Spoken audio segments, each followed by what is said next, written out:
y vicerrector de la Universidad Católica. Él, más que nadie, dado el conocimiento que tiene del profesor don José Alfredo Peris, es el indicado y el pero que oportuno para esta presentación. Muchas gracias. Muchísimas gracias. Muchísimas gracias a don Ramón. Gracias. Muchísimas gracias también, desde luego, a doña Carmen de Rosa por la presentación que ha hecho de estas jornadas. Y muchísimas gracias a todos ustedes por su compromiso con las iniciativas que desarrollan conjuntamente Ateneo Mercantil y Universidad Católica de Valencia. Me complace tener la oportunidad, desde luego, de presentar al ponente de este segundo ciclo de conferencias, primer ponente de este segundo ciclo, el profesor doctor don José Alfredo Peris Cancio. Don José Alfredo es licenciado en Derecho y en Filosofía y Ciencias de la Educación, doctor en Derecho con una tesis sobre el paradigma del justnaturalismo tomista en su génesis histórica y en la actualidad. Autor de diversos artículos y publicaciones sobre derechos humanos y de la familia, capacidades y desarrollo humano integral, así como sobre temas de biojurídica. En los últimos años ha intensificado su investigación sobre los directores del Hollywood clásico, teniendo como referencia la obra de Stanley Cowell. Ha publicado estudios sobre Leo McCarey, Gregory LaCava, George Stevens, Henry Koster, Mitchell Leisen y Frank Capra. Para mí es un honor inmenso presentar a don José Alfredo, que es un referente en todos los ámbitos de la vida para lo que yo hago, pienso, desarrollo y sobre todo voy forjando. He aprendido de él prácticamente todo. He aprendido, sobre todo, diría, cómo tener la palabra oportuna en el momento oportuno. Eso es algo fundamental hoy y lo he aprendido de él durante muchos años, que ha podido desempeñar brillantemente su trabajo de rector de la Universidad Católica, llevando a la Universidad Católica pues, a altas esferas de distinción. Y he aprendido en el día a día el consejo oportuno, la palabra armoniosa, el impulso para recomenzar muchas veces, cuando podría haber, en mi caso, tentación a desfallecer. Y he encontrado en él el apoyo necesario para afrontar proyectos en los que él ha ido por delante, en los que él ha desbrozado el camino y en los que él ha hecho y sigue haciendo que haya menor grado de complejidad en lo que ya de por sí es complejo. Porque todo lo que se refiere a la gestión de organizaciones y a las relaciones humanas en el seno de organizaciones es un tema nunca acabado. Pues de él he aprendido pues todo lo que en estos momentos ayuda para poder hacer con mejor, o por lo menos con la mejor intención, pues una labor de dirección en una universidad, que es en este caso pues un vicerrectorado, y sobre todo yo diría que he aprendido a mirar y a cuidar las cosas pequeñas. Precisamente en alguien que tiene tanta magnanimidad como don José Alfredo, pues se da ese precioso contraste, el fijarse uno y ayudar que los demás también se fijen en las cosas pequeñas. Si descuidamos las cosas pequeñas, nunca podremos atender las grandes. Con todos ustedes, don José Alfredo Peris.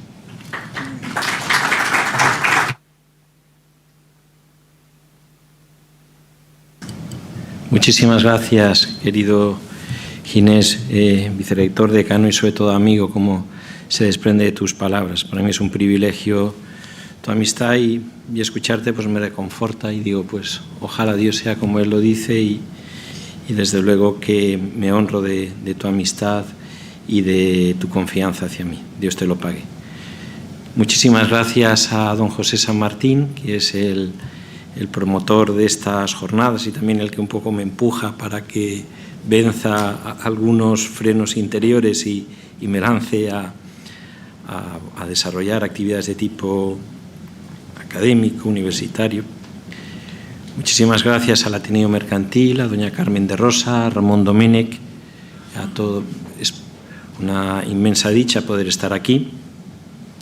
A los compañeros de la facultad, tanto profesores como PDI, al vicedecano, Alfredo, a Mercedes, a otros compañeros que estáis por ahí, a estudiantes, que yo les decía esta mañana, voy a dar una conferencia esta tarde y de lo mejor que diga esta tarde seáis vosotros coautores. Bueno, pues ahí está Cris, que será una distinguida coautora de lo mejor que yo diga, de donde resbale, responsabilidad mía, absolutamente.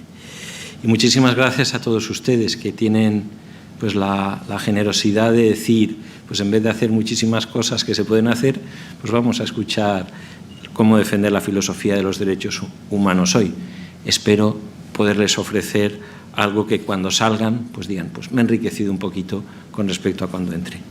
Y si no, muchísimas gracias por su paciencia, porque claro, que sería un conferenciante con una sala vacía. Pues gracias por su aportación.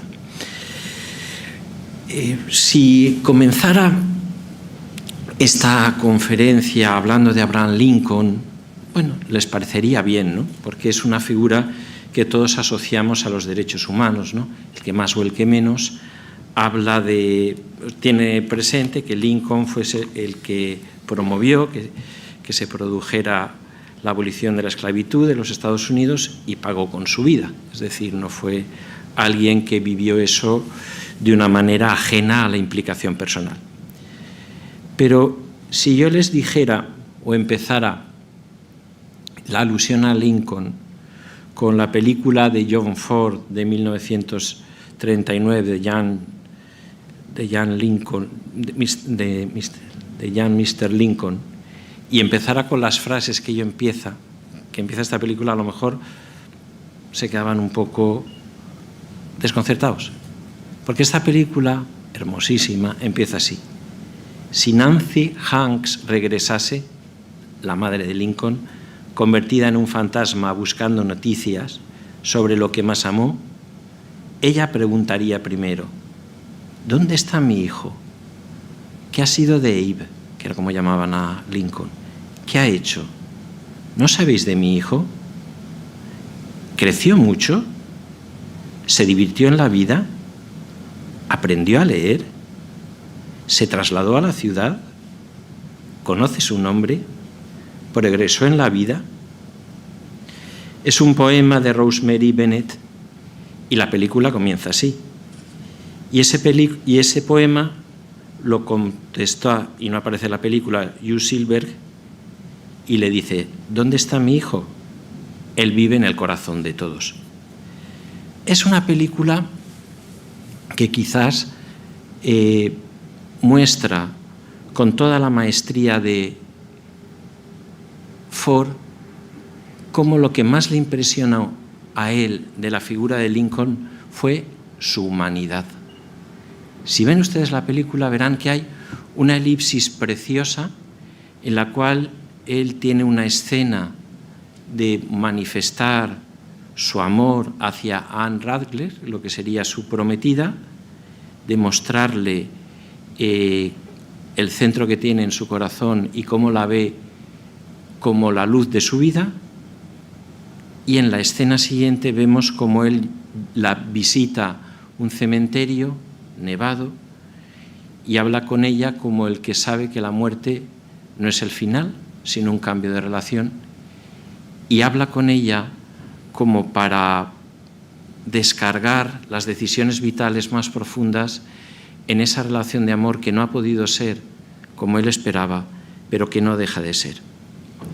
La película cuenta no las glorias de Lincoln, sino historias suyas como abogado, y a veces un poco pillo, y a veces un poco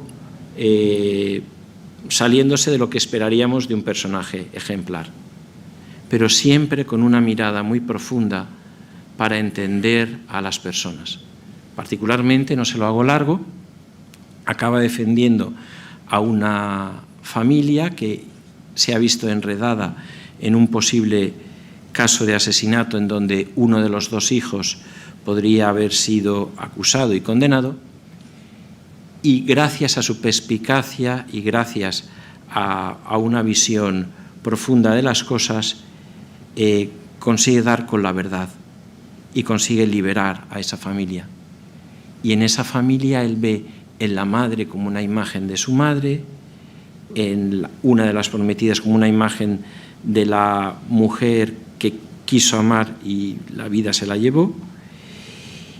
Y en esa familia providencialmente ocurren una serie de acontecimientos que muestra sutilmente Ford que toda esa sensibilidad para defender los derechos humanos está anclada en una mirada que sabe ver en las personas algo más de lo que vemos normalmente, en un corazón que sabe vibrar con las personas de una manera más especial de la que nosotros solemos vibrar. Lincoln lo presenta un hombre como usted y como yo, no lo presenta particularmente heroico, pero lo presenta cargado de humanidad. Y cargado de humanidad, al final de la película, lo muestra subiendo una montaña como anticipando lo que va a ser el desenlace de su vida, y es que después de las victorias políticas y después de haber conseguido ese hito de igualdad para la sociedad americana, tenga que entregar su propia vida.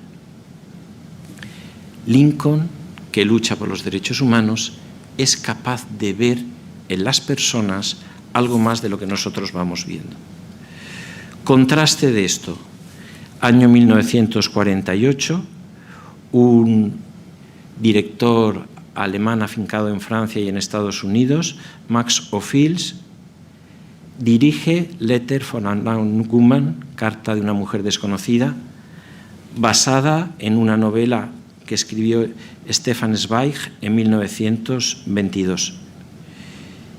El final de la película nos lo muestra poniéndose las manos sobre los ojos y cayendo en la cuenta que toda su vida ha habido una mujer que la ha amado intensamente, con la que incluso ha tenido un hijo, y que ha sido incapaz de verla como persona, de verla como mujer.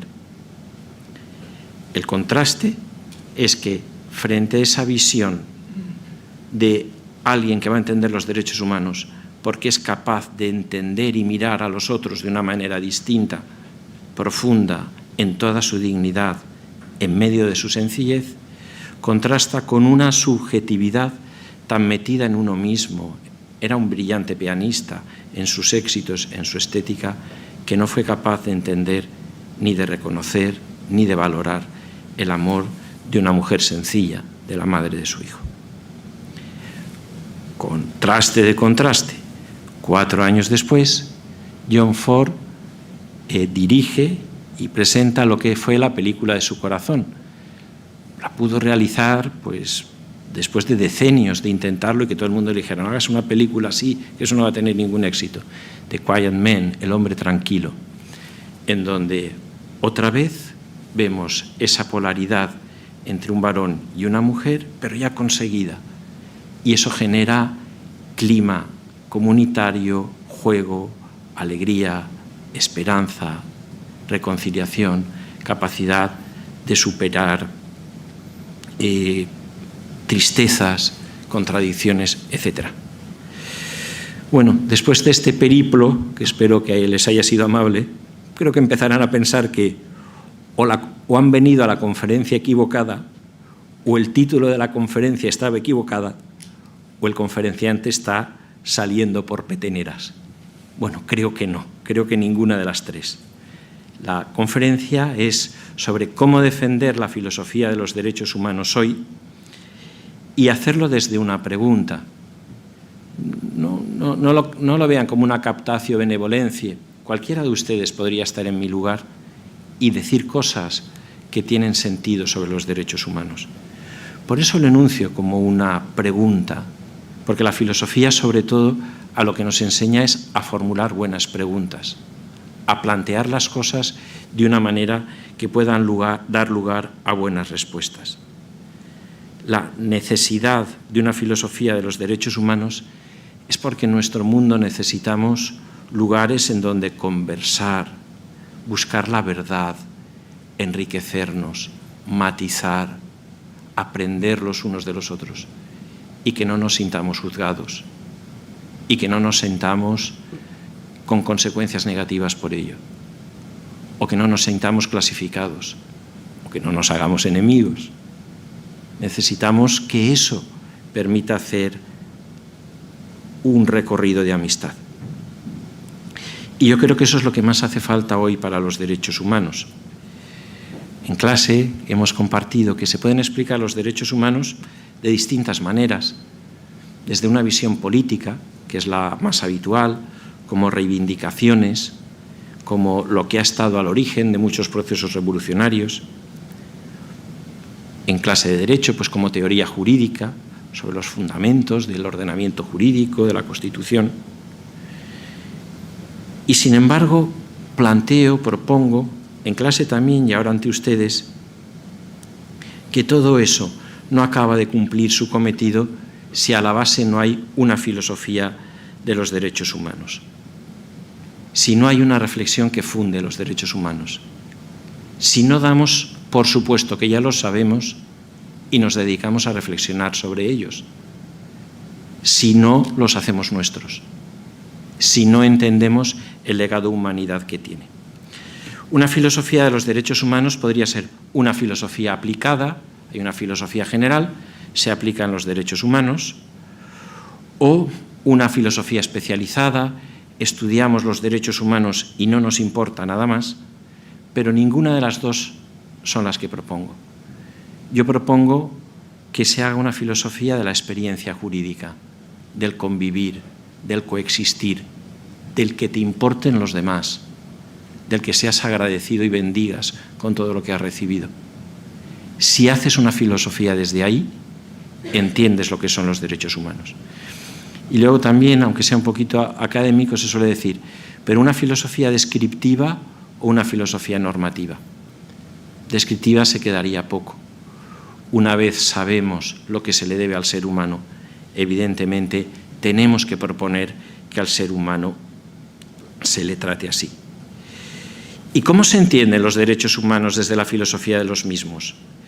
Pues yo creo que son las exigencias a las que debemos responder para vivir según nuestra dignidad humana, y especialmente las exigencias que debemos reconocer en los más pequeños y vulnerables. Los derechos humanos, sobre todo, se ponen en valor para proteger al que no se puede proteger. Vuelvo al cine. Ford propuso a Lincoln como un hombre común, pero con una nota muy destacada. Sabía mirar al otro, especialmente sabía mirar el rostro de la mujer, y eso le permitió impartir justicia. El cine clásico de Hollywood, que el profesor José San Martín me ayuda a analizar con profundidad, desarrolla un realismo, pero no un realismo básico, sino un realismo iluminador.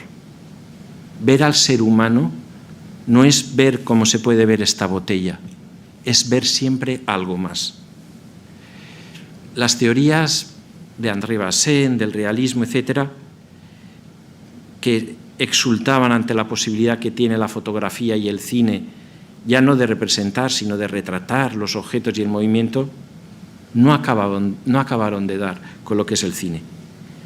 Porque, parafraseando a Julián Marías, podríamos decir que es un realismo impregnado de sueño, de ilusión. Solo vemos bien a las personas cuando vemos más de lo que vemos, o mejor, cuando estamos dispuestas a aceptar a cada una de ellas como un misterio, o mejor, eso que nos pasa en los funerales y es verdad, que entonces nos damos cuenta de lo que hemos perdido. Y no es un ejercicio del intentar consolarnos la herida de pérdida que sentimos en ese momento. Es que es verdad, es que hasta ese momento del adiós probablemente no éramos de todo conscientes del don que estábamos recibiendo de esa persona a la que hemos despedido. Mutatis mutandis, el cine, algo de eso, el cine clásico de Hollywood, nos enseñaba. Y esa mirada tenía una expresión muy concreta en la relación varón-mujer, en el matrimonio, en la lucha por el matrimonio, en lo que se llamaba el rematrimonio. Es decir, ¿por qué el final feliz era el matrimonio? Porque era el final feliz de dos libertades que se encontraban. Ya era un modo de vivir muy igualitario. y muchas mujeres aprendieron a desarrollar su libertad viendo a las mujeres desarrollarse en la pantalla del cine.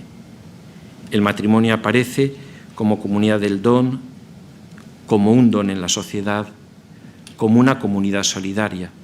Si se aprende a vivir con esa calidad de corazón, la sociedad va bien. Si no se aprende a vivir con esa calidad de corazón, la sociedad tiene una gran pérdida. Esto, trasladado a la filosofía de los derechos humanos, ¿qué nos dice? Que es imprescindible la educación de la mirada, pero de una mirada que eleva, no de una mirada que hunde, que hurga, que se ríe, que burla. Volvamos a la filosofía. La mirada de la filosofía sobre el hombre. En la filosofía clásica, en la de los orígenes, tendría muchos defectos, o nos parece que los tiene. Yo creo que cuanto más se estudia, más se la ama. Pero se cultivaba una mirada que eleva. Acuérdense, esto lo sabemos más o menos todos. Platón, vemos sombras, recordamos un mundo en el que nos parecemos a Dios. Vemos las cosas en algún momento con la belleza que la cotidianidad a lo mejor nos hurta. Platón cometió el exceso de entusiasmarse demasiado con esto e incurrió en el dualismo de identificar al ser humano solo con su alma. No, tampoco es eso. Aristóteles sostuvo algo parecido, pero mejor, con un entendimiento agente que introduce lo divino en la experiencia. No era dualista. Esto se mantiene y se eleva durante la Edad Media con las filosofías de San Agustín y de Santo Tomás, pero cuando llega la Edad Moderna, cataclán, batacazo. ¿Qué batacazo? Desconfianza. Ya no pensamos que hay una mirada que eleva. Cuidado con los sentidos. Es el gesto que todos lo reconocemos de René Descartes en el discurso del método. Duda, sospecha y salida de voluntad. Yo necesito creer que esto es así, pero la sombra del escepticismo corroe. ¿Era la única manera de plantear la modernidad? Pues no. Si nosotros vemos, por ejemplo, lo que supone otro santo y seña de la modernidad, como el Quijote, podemos encontrar esta cita al respecto de Manuel Levinas en una introducción a Totalidad e Infinito que ahora ha desaparecido, pero era una introducción al castellano. Y este filósofo lituano del siglo XX decía, del Quijote, la obra maestra de Cervantes que han leído desde la escuela, bueno, eso nos decía los españoles, nos tenían buen concepto, no es solamente la comedia trágica del idealismo temerario en lucha contra la mediocridad triunfante de la lucidez realista. Atención, es el tema del hechizamiento de lo real o de una vasta mascarada de la apariencia que dormita en todo aparecer, lo atraviesa de una parte a otra. He aquí que Don Quijote formula explícitamente la modernidad en su encarcelamiento. Ella está sin duda en el laberinto de la incerteza, sin hilo conductor, en medio de rostros que son máscaras, con el entendimiento vacilante y sin juicio sobre las causas del mal. Y sin juicio sobre las causas del mal. ¿Reconocerá la conciencia su propio hechizamiento mientras está perdida en un laberinto de incerteza y su seguridad sin gran escrúpulo?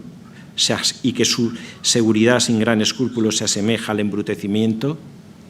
Locura de Don Quijote. A menos que la conciencia petrificada por los encantos y sin escuchar la llamada de los afligidos no le entienda todo del mismo modo.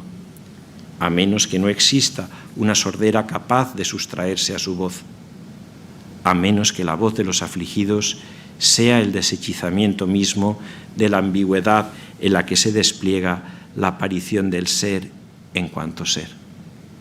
Levinas lo que nos está diciendo es que cabía otra modernidad que elevara su mirada, no solamente pensando en las cosas que están en los cielos, sino con la mirada directa a todo aquello que nos reclama nuestro amor y nuestra humanidad. Y también se puede poner como ejemplo de otras posibilidades de la modernidad, y lo hacen muchos autores, la obra de Shakespeare. La obra de Shakespeare podemos concentrarla en el Cuento de Invierno, en donde tiene raíces literarias comunes con el Quijote. Uno de los autores en los que se inspira lo parodia Cervantes en el Quijote diciendo eso tan famoso y tan gracioso: la razón de la sinrazón que a mi razón se hace, de tal manera mi corazón enflaquece que con razón me quejo de vuestra fermosura. En el Cuento de Invierno, es muy complicado toda la trama, pero solamente quiero hacerles ver que los celos del rey Leontes llevan a que la reina Hermiona se transforme durante 16 años en una estatua. Y solamente cuando Leontes reconoce los celos, la reina, que parecía estar muerta y que habían hecho una estatua, revive en esa estatua. Es una metáfora preciosa otra vez de que los celos de Leontes le habían impedido ver a la mujer como es, le habían impedido desarrollar su amor, le habían impedido vivir verdaderamente como humano. Sí, en el origen de la edad moderna está la necesidad de purificar la mirada, de mirarnos las personas como tales, con una mirada que, cuanto más divina, más humana, y que tiene su piedra de toque en saberse mirar como iguales y diferentes, complementarios y conversadores, el varón y la mujer. Parece que lo que perdió la filosofía lo ganó la literatura, y que ella estuvo esperando hasta el siglo XX para volver a caminar juntos. Y creo que la filosofía y la literatura y el cine estamos en una buena situación de alianza para devolver el sentido a la persona. Los derechos humanos, la Declaración Universal de 1948 y la salida del laberinto. Normalmente cuando dices voy a hablar de los derechos humanos, la gente dice, uy, pero si eso no se cumple, ¿para qué vas a hablar de eso? ¿No? Bueno, me da un poco de pena cuando me lo dicen. Bueno, pero es que yo tampoco me importa mucho que nos ciñamos a que si un instrumento, la Declaración Universal de los Derechos Humanos, es más o menos eficaz, porque a mí lo que me hace valorar ese instrumento es lo que recoge, la sabiduría que recoge, el testimonio que recoge. Y es verdad que la humanidad en aquel momento, creo yo, se dio como una esperanza, después de toda la barbarie de la Segunda Guerra Mundial, de los campos de concentración, de los millones de muertos, de las bombas sobre Hiroshima y Nagasaki.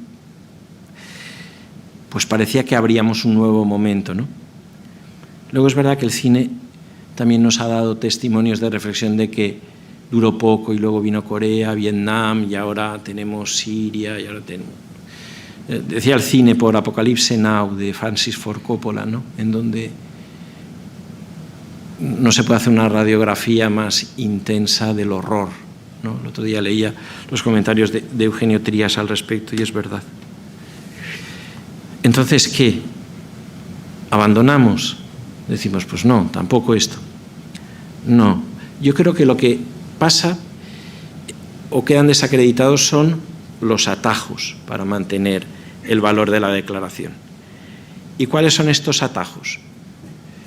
Pues un atajo jurídico, lo que decían pues Norberto Bobbio y otros filósofos del derecho, que ya como está la declaración, pues no nos hace falta reflexionar más, simplemente aplicarla. Pues no es verdad. El ser humano en cada generación es Homo sapiens demens, que decía Edgar Morin, y necesita volver a la cordura. ¿Atajos políticos? Pues tampoco. Es decir, hacer de los derechos humanos pues el código de un liberalismo político que es capaz de imponerse como un código único y que continuamente se esté justificando en ellos, pues tampoco puede ser. ¿Por qué? Porque los derechos humanos no justifican a nadie, orientan, pero siempre están como haciéndonos ver que podemos ganar en humanidad. Y como dice Stanley Cowell, si uno considera que los derechos humanos le están justificando, probablemente está queriendo decir que está por encima de todo reproche, y eso es poner fin a mi relación con el otro y dañar la textura de la sociedad. Entonces, ¿qué hay que hacer? Pues yo creo que lo que hay que hacer es leer en profundidad el sentido de la propia declaración y darse cuenta del emplazamiento de humanidad que cada generación tiene que renovar. Normalmente vamos a los artículos, pero es tan importante leer el preámbulo. Recuerden, considerando que la libertad, la justicia y la paz en el mundo tienen por base el reconocimiento de la dignidad intrínseca y los derechos iguales e inalienables de todos los miembros de la familia humana. Considerando que el desconocimiento y el menosprecio de los derechos humanos han originado actos de barbarie ultrajantes para la conciencia de la humanidad y que se ha proclamado como la aspiración más elevada del hombre el advenimiento de un mundo en el que los seres, liberados del temor y de la miseria, disfruten de la libertad de palabra y de la libertad de creencias. Considerando esencial que los derechos humanos sean protegidos por un régimen de derecho a fin de que el hombre no se vea compelido al supremo recurso de la rebelión contra la tiranía y la opresión. Considerando también esencial promover el desarrollo de relaciones amistosas entre las naciones.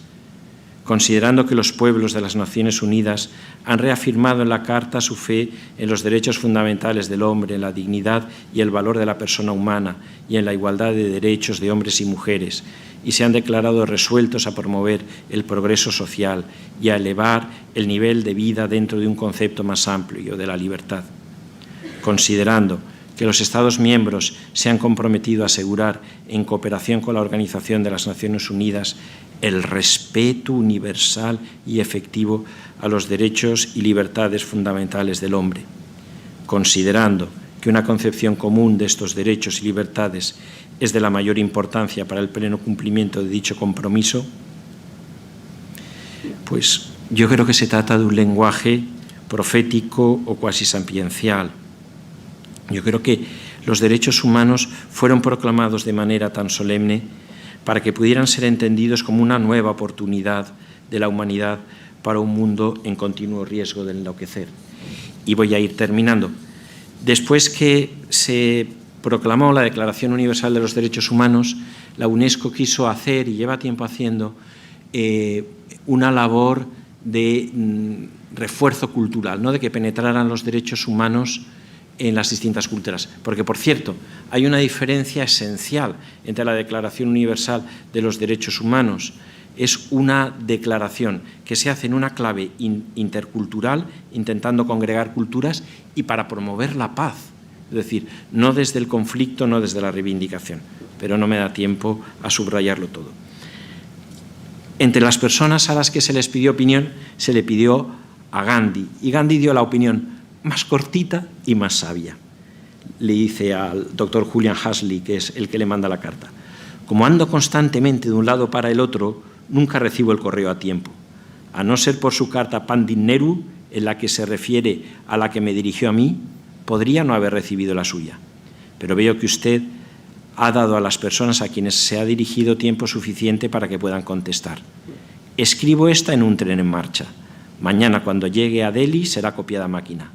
Me temo que no pueda decirle nada que se aproxime al mínimo que usted indica. Lo cierto es que no tengo tiempo para hacer este esfuerzo, pero todavía es más cierto que leo muy poca literatura pasada o presente, aunque me encantaría poder leer algunas de las obras maestras. Viviendo como vivo desde mi juventud una vida turbulenta, no he tenido tranquilidad para dedicarme a la lectura. Y ahora viene, después de todo este descargo, su propuesta. De mi ignorante pero sabia madre aprendí que los derechos pueden merecerse y conservarse, proceden del deber cumplido. De tal modo que solo somos acreedores del derecho cuando cumplimos el deber de ciudadanos del mundo.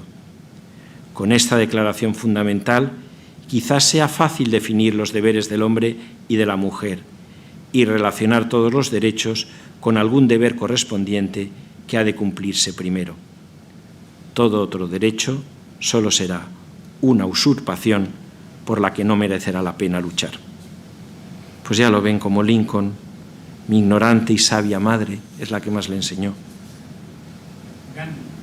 Sí, Gandhi como Lincoln, es decir, que entiende él todo lo que ha recibido de su madre, ¿no?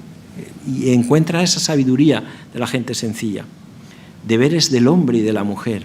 La persona es dual, no solamente somos imagen de Dios, el varón y la mujer, sino que dice bien el compendio de Doctrina Social de la Iglesia.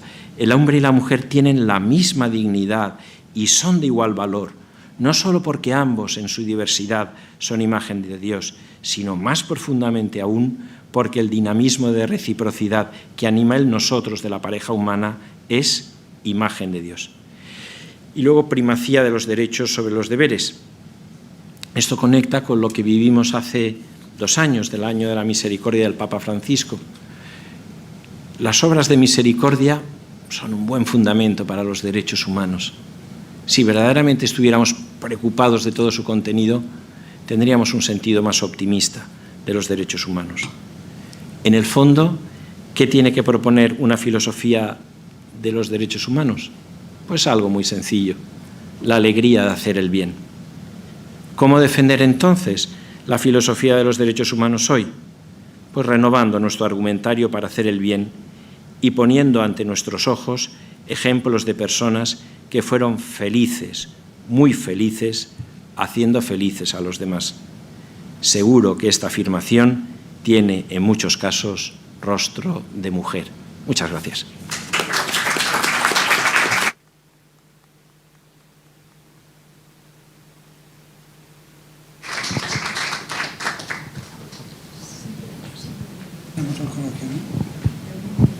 Adelante. Buenas tardes. Estoy aquí al final. ¿Me oye? Perfectamente.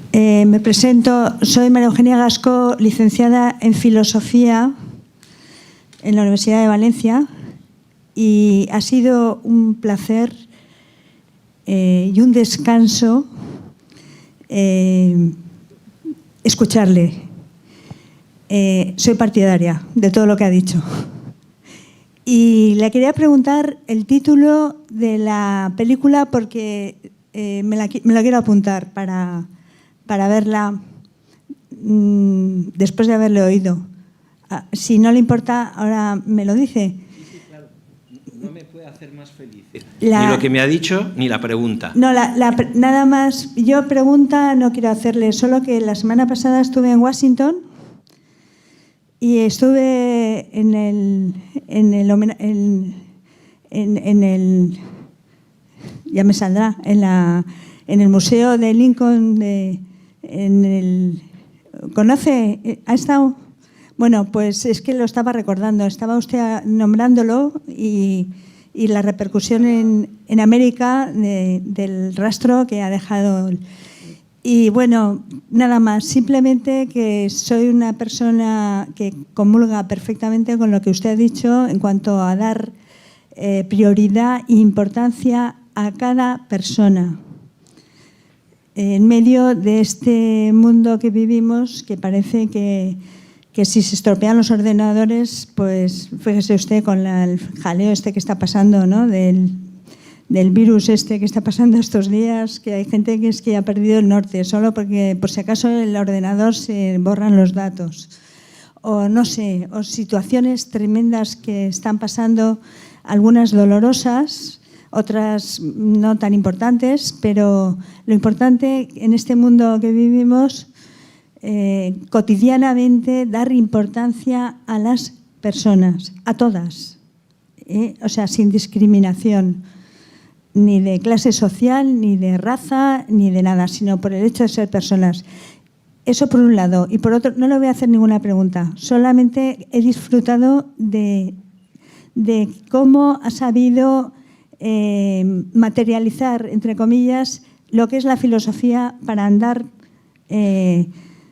con zapatillas en casa, que la filosofía no es algo aparte de la vida de las personas, sino que ha sabido salir al ruedo, ¿no? Ha sabido explicarse a gente que a lo mejor ni ha estudiado filosofía ni sabe lo que es la filosofía, pero que enhorabuena. Nada, que muchas gracias. Muchas gracias. La verdad es que cuando la primera pregunta es algo así, uno no puede estar más feliz y se viene arriba, ¿no? Muchísimas gracias. La película es El joven Lincoln, Young Mr. Lincoln, creo que es la original. Y no tengo ninguna participación en ninguna empresa de DVDs, pero es que últimamente ha salido una versión preciosa, un poco cara, pero en donde hacen comentarios verdaderamente fantásticos y nos ayudan a ver. Yo creo que el cine tienes que aprender un poquito para disfrutarlo más, y ahí en esa edición verdaderamente se disfruta, te ayudan a disfrutarlo. Y luego uno dialoga y a lo mejor puede aportar más. Sí que es verdad, le agradezco que yo creo que una de las cosas que necesita hoy la filosofía es, como dice un filósofo que don José y yo estudiamos mucho, Stanley Cowell, es volver al ordinario. Es decir, si la filosofía no ayuda a las personas a vivir, a entender la realidad, a ser mejores, pues pasa a ser pues como un lenguaje de círculos pequeñitos, y entonces muere por ella misma, porque no es la función de la filosofía, ¿no? Entonces, ¿por qué el profesor San Martín y yo usamos mucho el cine? Primero, porque lo amamos. Si no lo amáramos, seríamos unos impostores. Pero segundo, porque amándolo nos damos cuenta que es la oportunidad de generar comunidades de pensamiento amplios y donde nadie se sienta excluido. O sea, la filosofía, en el momento en que quiera excluir una voz, puede estar cometiendo el mayor de los atropellos, porque a veces la voz más sencilla es la que te da la interpretación adecuada de la realidad, y eso es experiencia humana, eso es algo que con los años valoras más. ¿No es muy bonito eso de mi ignorante pero sabia madre de Gandhi? ¿No son nuestras madres o nuestras abuelas, a lo mejor? Y esas no han existido. Don José y yo trabajamos lo que llama una obra de Cowell, el melodrama de la mujer desconocida. ¿Cuánta mujer desconocida? ¿Cuánto hombre fantasma y cuánta mujer desconocida? Perdón. Pero es verdad, esa es la historia y el drama de la configuración de un tejido social. Muchísimas gracias.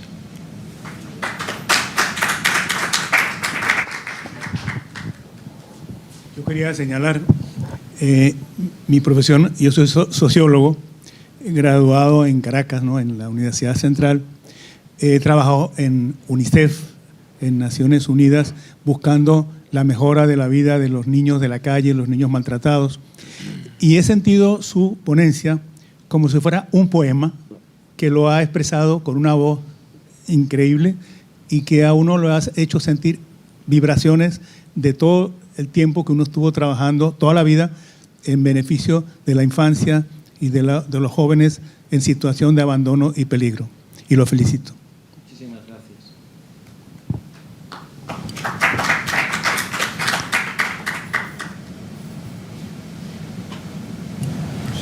¿No hay más preguntas? Don José. No, solo por introducir un poco ¿De polémica? Sí, ya sé que...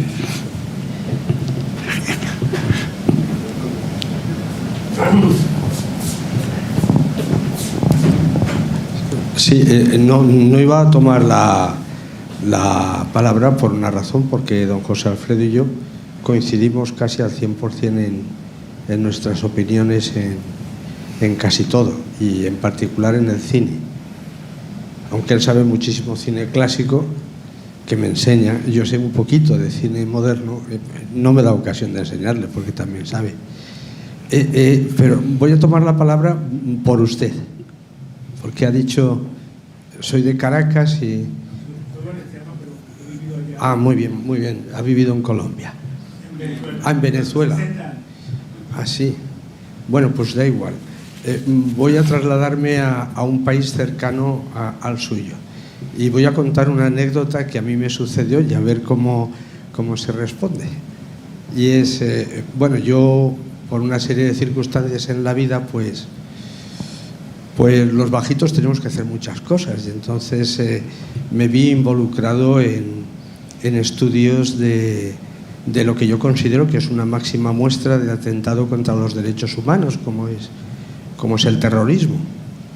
Y en una reunión en Bogotá, no voy a explicar más, pero en una reunión en Bogotá, no hace tanto tiempo, porque fue en el año 2011, había expertos de todo el mundo y bueno, a mí me invitaron seguramente porque se equivocaron, ¿no? Y cuando me tocó el turno, yo estuve hablando del terrorismo como violencia injusta y me basé en una teoría de los derechos humanos basado en la teoría de la justicia.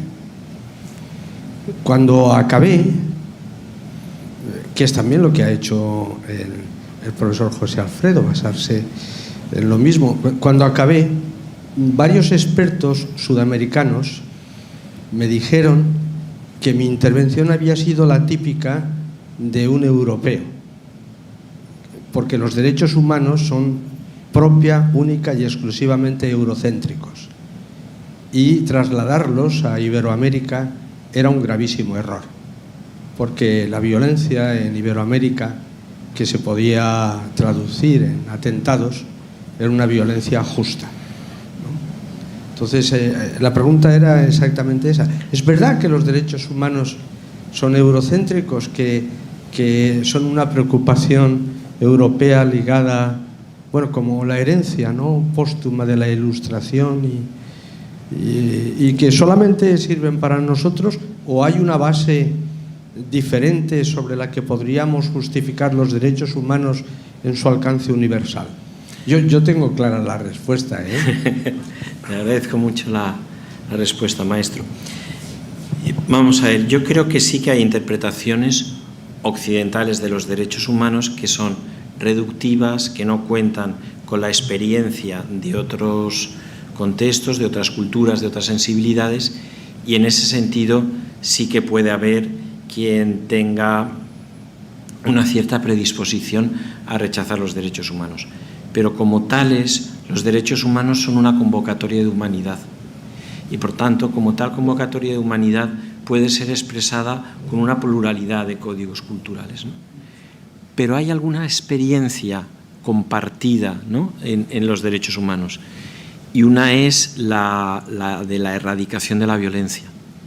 Es decir, que hay cosas, de la misma manera que alguien que ama los derechos humanos no puede dejar de amar la igualdad varón-mujer, no puede dejar de amar la educación, no puede dejar de amar el Estado de Derecho, tampoco puede dejar de amar la erradicación de la violencia. Es decir, que es una sabiduría de la humanidad por la cual cuando uno se envuelve en la violencia, pues acaba envolviéndose en un círculo que lo devora y que al fin de cuentas pues acaba consiguiendo pues deshacer los mismos principios.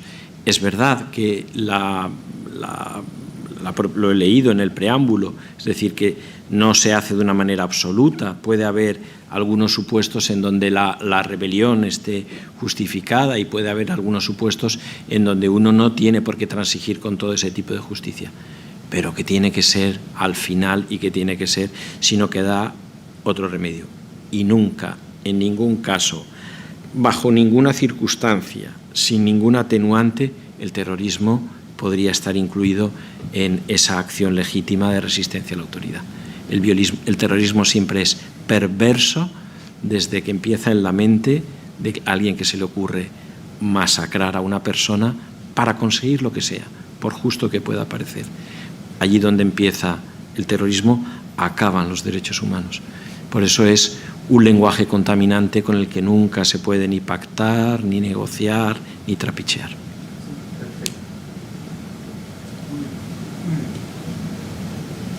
¿Hay más preguntas? Bueno, pues